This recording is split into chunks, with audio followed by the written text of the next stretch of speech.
Okay, let's just dive right into this explainer.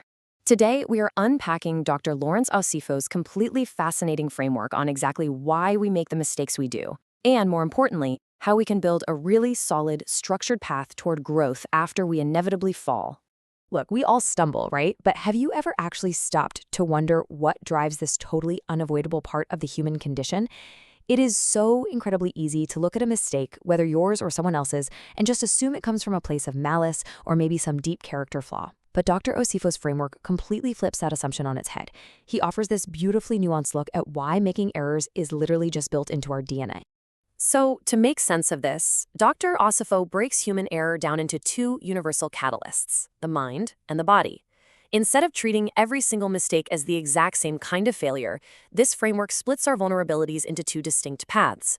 It gives us a structured way to diagnose our missteps, which is exactly the kind of clarity we absolutely love digging into.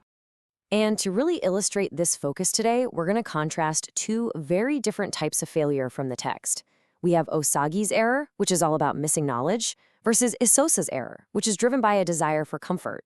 So on one hand, you have the mind boldly stepping into the unknown, and on the other, the physical flesh just succumbing to that deep, overwhelming desire for an immediate, easy out. Let's start with Osagi. He stepped right into the unknown with what the text calls blind confidence. And honestly, that is a situation a lot of us can definitely relate to. He's moving forward with the absolute best of intentions, entirely unaware of the silent fog of ignorance that is totally obscuring the reality of the path ahead. Get this. Osagi actually calculated his investment figures 3 separate times. He was dead certain those local enterprise funds were secure, but they collapsed anyway. Why? Because instead of doing the hard work to verify the foundational books, he relied on whispers and empty promises. His intentions were golden, but as we all know, math cannot save you if the numbers you're plugging in are completely made up. His knowledge was just incomplete. To explain this, Dr. Osifo neutrally grounds the concept in the book of Matthew, showing that humans naturally stumble when we are operating in a fog of missing fundamental truth. This specific passage really highlights that Osagi's failure wasn't driven by malice at all. It was fundamentally an issue of just not knowing the core reality of the incredibly complex situation he was trying to navigate. The crucial point here is that Osagi did not lack heart. He simply lacked knowledge. And as one of his peers points out in the story, this kind of ignorance is basically a debt. It has to be acknowledged and it has to be paid in full before true wisdom can ever take root. You literally cannot fix a mistake until you admit you simply didn't know what you were doing in the first place. Now, what happens when your mind knows the exact right path, but your body falters anyway? This is where the framework gets even more fascinating. We are moving from a lack of information straight into a lack of physical endurance against intense pressure. Enter Asosa.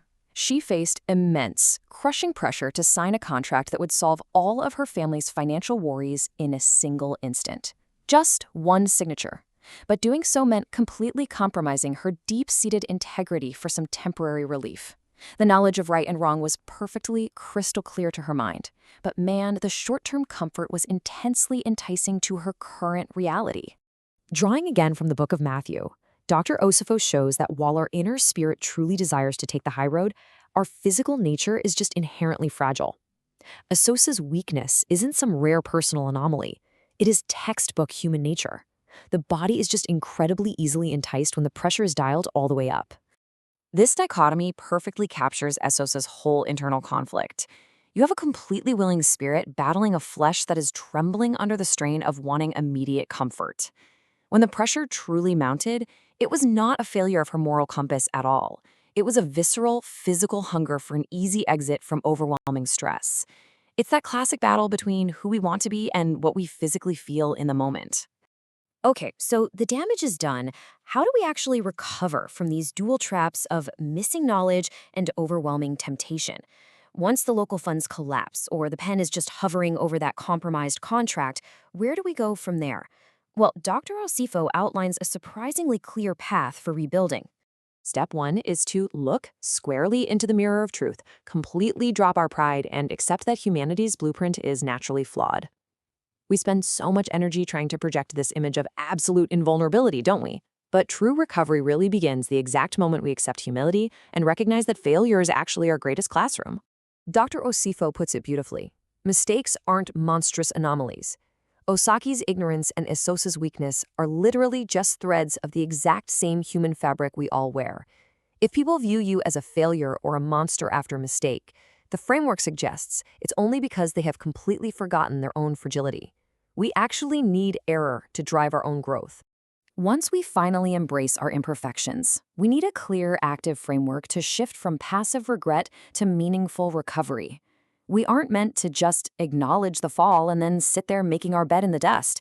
We have to stand up, and doing that requires a major intentional shift in how we operate every single day.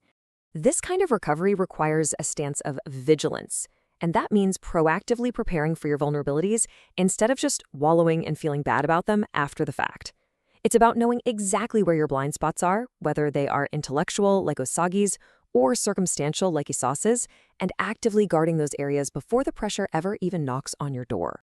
Dr. Osifo specifically defines this process as watching where you are ignorant and praying to tether your naturally weak flesh to a higher power. To watch means you finally stop pretending you know everything and become acutely aware of your human limits.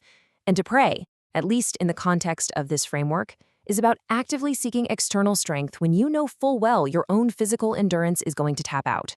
So, what does this rebuilding process actually look like in practice? The progression is absolute key here. You can't guard the spirit if you don't first acknowledge the fall, and you certainly won't seek knowledge if you don't realize you were ignorant in the very first place. By really leaning into this framework, Sosa maintained her honor. She handed the contract back entirely unsigned, trading temporary relief for deep, lasting peace. Meanwhile, Osagi replaced his blind confidence with hard action. He enrolled in stewardship to literally learn the foundational books line by line. Both of them transformed their stumbling blocks into stepping stones for genuine, undeniable accountability. Ultimately, the core message of this explainer is that while making the initial mistake is purely 100% human, the choice to learn from it is an absolute act of grace. The error itself is never the end of the story. It is merely the crossroads where human weakness finally gets the opportunity to meet higher strength. So if human error is just a crossroads where our weakness meets grace, how are you going to navigate your next inevitable stumble? You can succumb to the fog of ignorance and the weakness of the flesh, or you can watch, seek truth, and guard your steps. The choice and the incredible growth that follows is entirely up to you.